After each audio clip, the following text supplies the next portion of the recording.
الحمد لله الذي وحده والصلاة والسلام على من لا نبي بعده فأعوذ بالله من الشيطان الرجيم بسم الله الرحمن الرحيم لقد كان لكم في رسول الله أسوة حسنة صدق الله العظيم.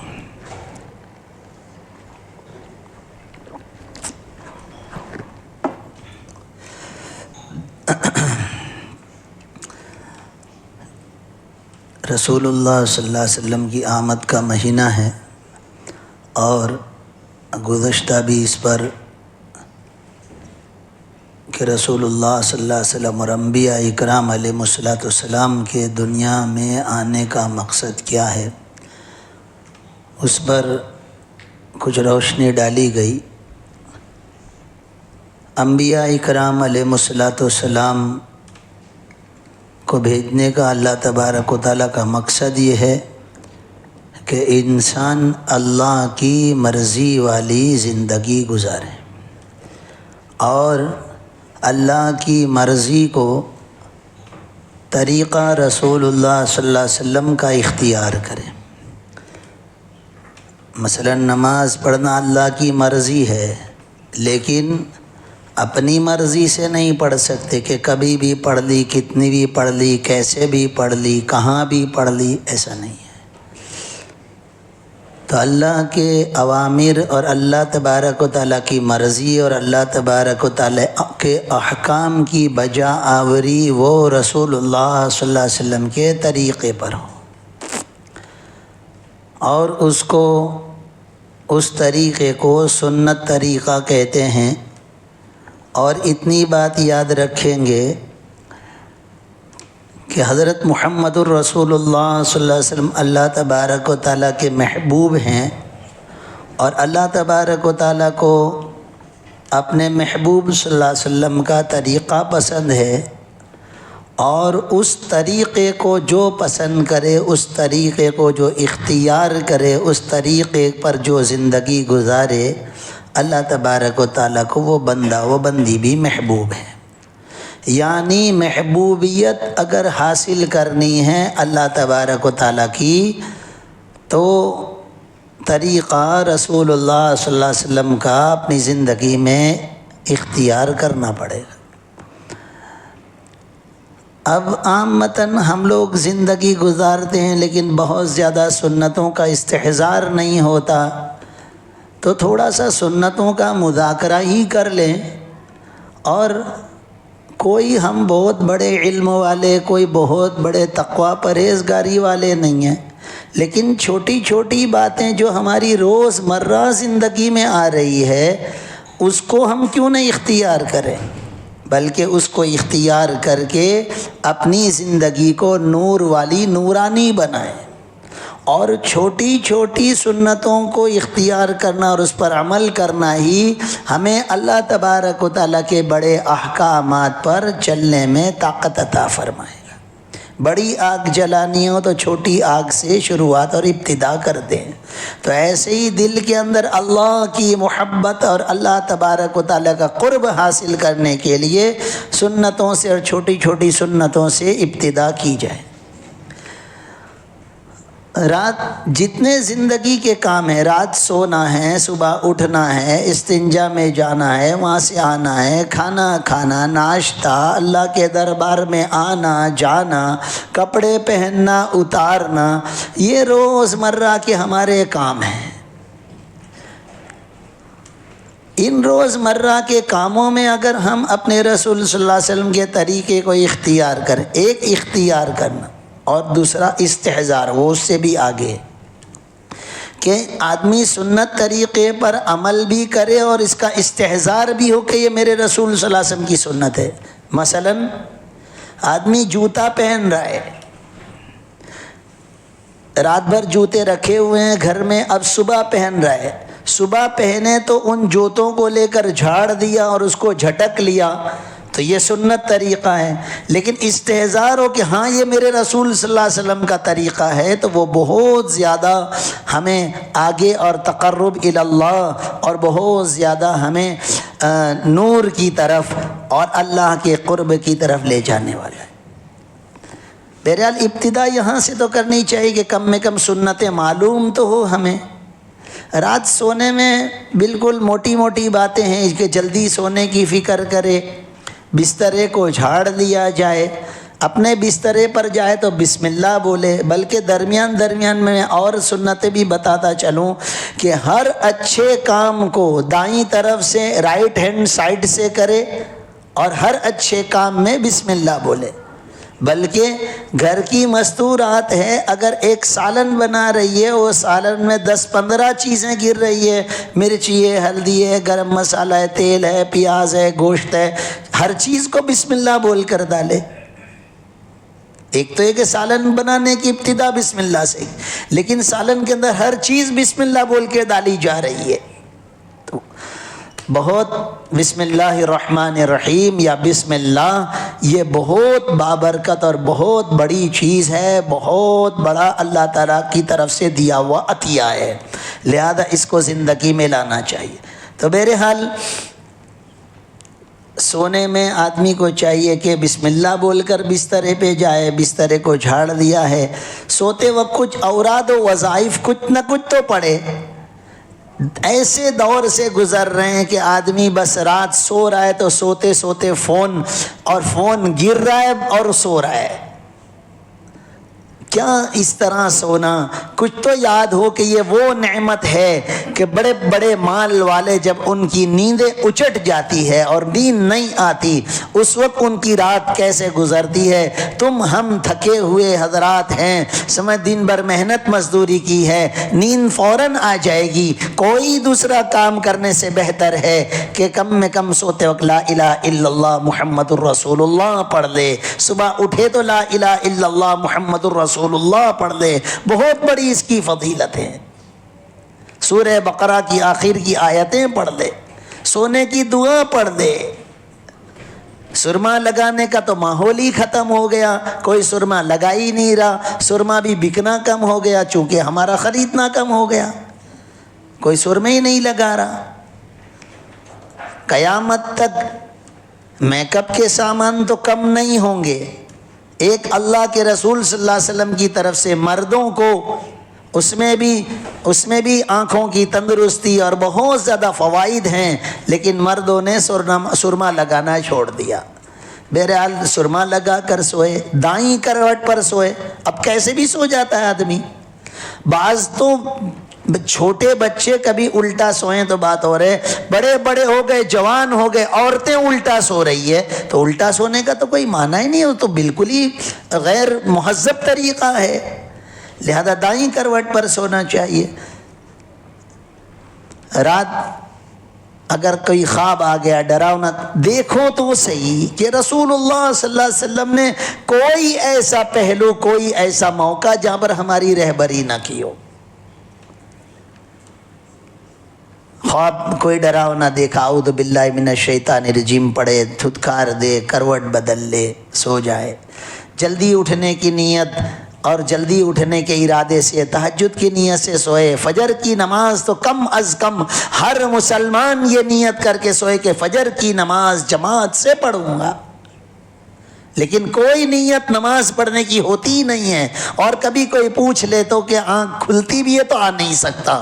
ارے تیرے اندر کا پاور اور ایمان کتنا کمزور ہے، تجھے اٹھا کر اللہ کے دربار میں نہیں لا رہا ہے. تو اپنے یقین کو، اللہ کے ساتھ کے وعدوں کو اور اللہ کی طرف سے دیے ہوئے احکام کے پر غور تو کر کے فجر کی نماز تیری زندگی بھر قضا ہو رہی ہے.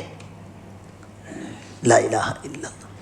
لہذا چاہیے کہ فجر کی نماز کی نیت بھی کرے اور فجر کی نماز کو پڑھنے کے اعتبار سے اپنے اٹھنے کا بھی انتظام کرے. جلدی اٹھے، گھر والوں کو اٹھانے کا تاکید کرے یا الارم وغیرہ رکھے، کچھ بھی، لیکن فجر کی نماز کے پڑھنے کی تاکید اور اس کا اہتمام کرے.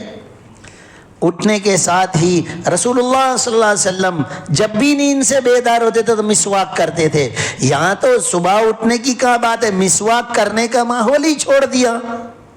جو نماز پڑھتے ہیں وہ لوگ بھی مسواک کا بہت اہتمام نہیں کر رہے. جائے کہ مسواک وہ سنت ہے کہ نماز پڑھتا ہو نہ پڑھتا ہو، نیند میں سے اٹھا تو اس کو چاہیے کہ مسواک کرے، پھر وضو کے موقع پر الگ مسواک کرے. تو بہرحال نیند میں سے اٹھے تو مسواک کرے، اپنی آنکھوں کو ملے، اٹھنے کی دعا پڑھے، کوئی اٹھانے اس کو سلام کرے، اللہ تبارک و تعالیٰ کا شکر ادا کرے، اللہ تبارک و تعالیٰ آپ نے نیند عطا فرمائی۔ اور کئی لوگ ایسے رات سوئے اب اٹھ ہی نہیں سکے، آپ نے مجھے اٹھایا ہے۔ بیت الخلاء میں جائے سر کو ڈھانک کر جائے تو نہ مرد اس کا اہتمام کرتے ہیں نہ عورتیں اس کا اہتمام کرتی ہے، بلکہ جو عورتیں دوپٹہ پہن رہی ہے، جو کہہ رہا ہوں گھروں میں دوپٹے اوڑھنے کا اور اوڑھنی اوڑھنے کا رواج ہی ختم ہوتا جا رہا ہے۔ بہرحال دوپٹہ جو اوڑھتی بھی ہیں تو استنجا جا رہی ہے تو دوپٹے کو باہر رکھ کے جاتی کہ اندر ڈسٹرب کرتا ہے، بلکہ سر چھوٹے دوپٹے یا چھوٹی رومالیاں استنجا وغیرہ جانے کے اعتبار سے رکھے کہ مرد کو بھی اور عورت کو بھی چاہیے کہ استنجا خانے میں جا رہے ہیں سر کو ڈھانک کر جائے، دعا پڑھ کر جائے، الٹا پاؤں اندر داخل کرے۔ یہ غفلت والی زندگی، دیکھو سنتیں وہ ہیں جو آپ کو ہمیشہ بیدار کریں گی اور ہمیشہ آپ کو بیپ کرتی رہیں گی کہ آپ کیا کام کریں، کس انداز سے کر رہے ہیں۔ اور سنتوں کو چھوڑ کر آدمی غفلت سے کیسا بھی کام کرتا ہے، بیت الخلاء میں بھی کسی بھی طرح جا رہا ہے، کوئی بھی پاؤں سے داخل ہو رہا ہے، کوئی بھی پاؤں سے نکل رہا ہے، ایسا نہیں ہے۔ اپنے رسول صلی اللہ علیہ وسلم کے طریقے پر ہم ہر اچھا اور ہر جو زندگی کا کام ہے سب کام کو کریں۔ بہرحال الٹے پاؤں سے داخل ہو، وہاں پر پانی کا استعمال بہت بھی نہ کرے، کم بھی نہ کرے، بلکہ عادات میں یہ آ رہا ہے کہ بہت زیادہ بھی بیٹھنے کی ضرورت نہیں ہے۔ نکلے جب تو نکلنے کے بعد کی بھی دعا پڑھے، اللہ کا شکر ادا کرے کہ اللہ تبارک و تعالیٰ آپ نے، دیکھو یہ شکر کا موقع میں بتاؤں، تھوڑا سا غور کرو اس پر کہ آسانی سے چھوٹا بڑا استنجا ہم کر کے نکل گئے اور کوئی خیال اور کوئی شکر ادا نہیں کیا۔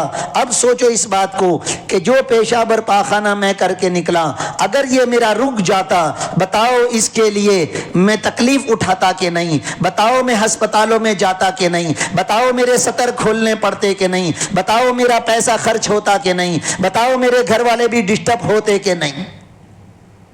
یہ اللہ کا شکریہ ادا کرنے کا موقع ہے کہ مولا تو نے مجھے آسانی سے چھوٹا بڑا استنجا کرا دیا، ورنہ اگر یہ تھوڑا سا روک لیتے تو مجھے کتنی زیادہ مشقت اور پریشانی اٹھانا پڑتی۔ یہ استحضار ہونا چاہیے، دھیان ہونا چاہیے، اللہ پاک کا شکر ادا کرنا چاہیے۔ اس میں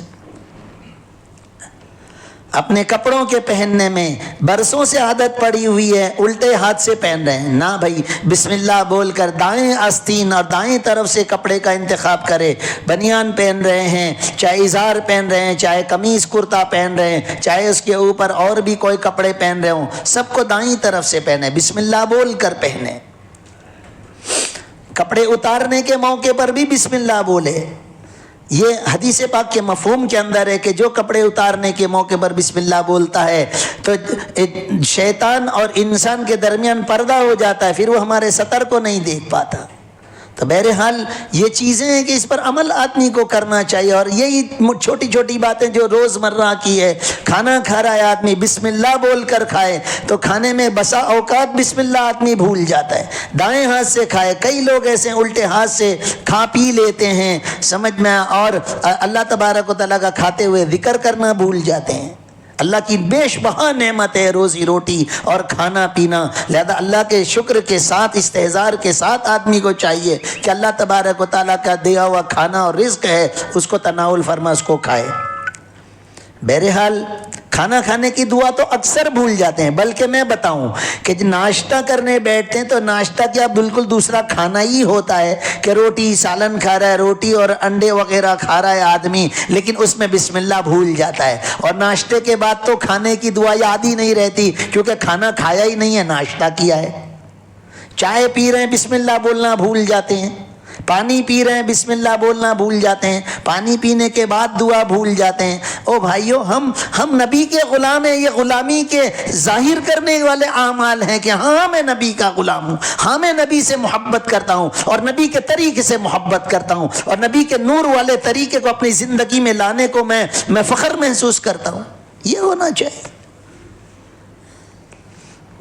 لا الہ الا اللہ۔ مسجد میں داخل ہو رہا ہے تو میں بیٹھ کر دیکھتا رہتا ہوں کہ کئی حضرات ایسے ہیں کہ اللہ کے دربار میں داخل ہو رہے ہیں لیکن سیدھے پاؤں کا اہتمام نہیں ہے۔ او بھائی، تم اس دربار میں داخل ہو رہے ہو جو رب ذوالجلال کی طرف منسوب ہے، اس کو کوئی خرید نہیں سکتا، اب اس کو کوئی بیچ نہیں سکتا۔ یہ وہ جگہیں ہیں کہ جو